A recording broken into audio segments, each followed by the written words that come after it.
But when one holds back the part of the heart that yearns for spiritual connection, then all suffering becomes more intense and often becomes meaningless. When you think about what is the meaning of suffering, everybody puts meaning on things. And some people tend to go to blame. Well, I'm suffering because so-and-so did this or said this or whatever. And when you see, well, certainly you can see it with political situations, the division between the two sides. Both sides often blame the other for what they perceive as not getting done in society,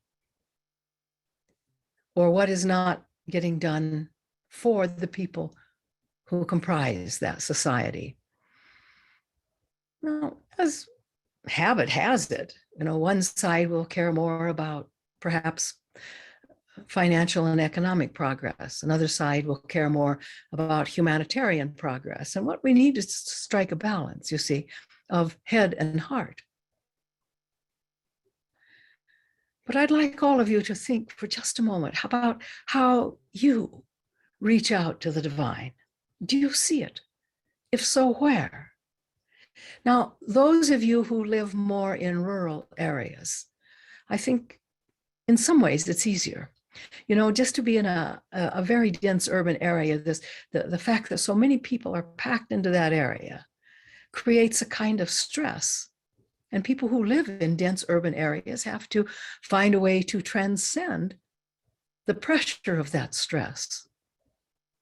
If you can go out and take a walk in nature, as you look around, it's fairly easy to say, no matter where I look, all I see is divinity. No matter where I look, all I see is divine.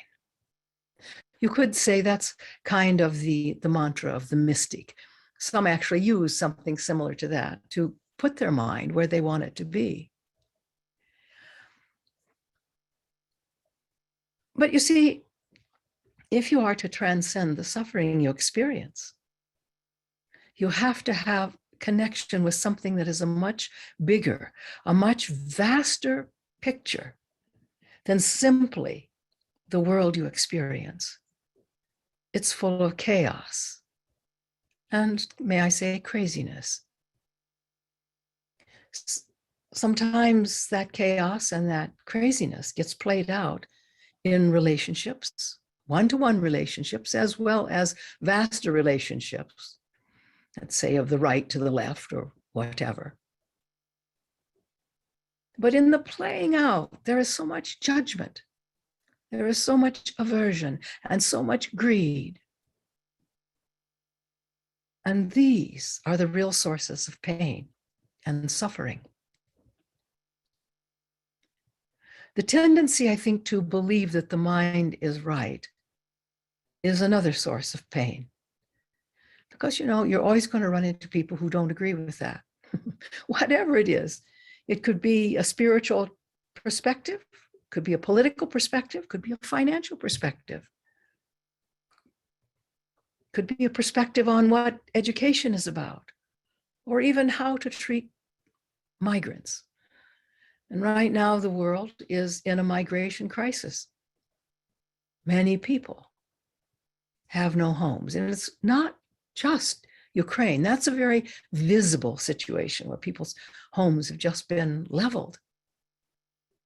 So have hospitals and schools, things that are normally regarded as outside the limits of war.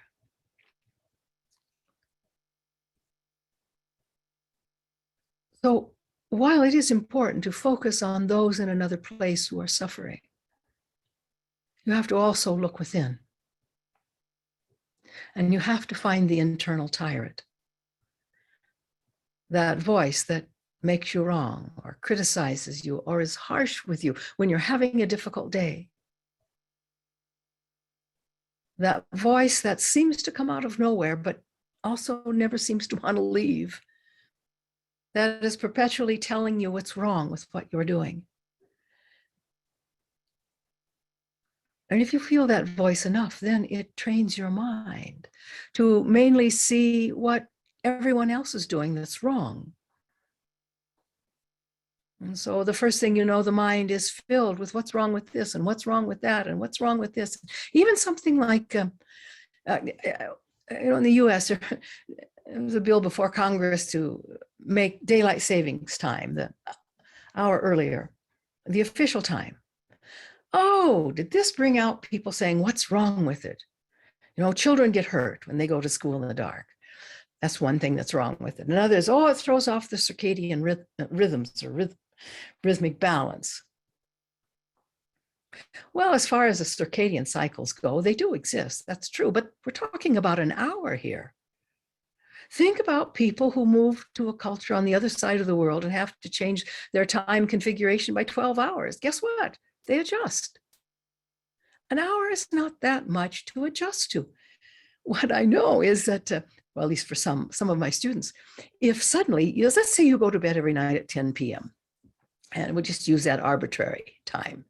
And you'll find out that starting at a certain date, there's going to be a special serial program on TV that starts at 10 that's really interesting to you. It could be documentaries on historical things or on people. It could be maybe exploration into deep space, or could be showing you the wonders of your planet. But if it's something that's really interesting to you, guess what? Most that love that type of entertainment will stay up for it. And they'll adjust their circadian rhythms.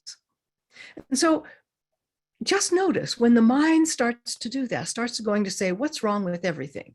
Now, you do still have to have an awareness of how to assess what's appropriate and what's not. But just think of it this way, the mind can get fixated on its aversions, just as it can get fixated on its greed, what it wants, or how special it is, the self is, you see. I see this sometimes with spiritual aspirants who perhaps are awakening to the capacities of their mind and feel so special because they can change this, or they feel special because they know how to do this and other people don't, and on and on. What happens is the mind starts mimicking that or repeating it, and it becomes a repeating pattern. And so the person feels he or she is special all the time. And it shouldn't feel special. It's not about either or. It's about neutrality.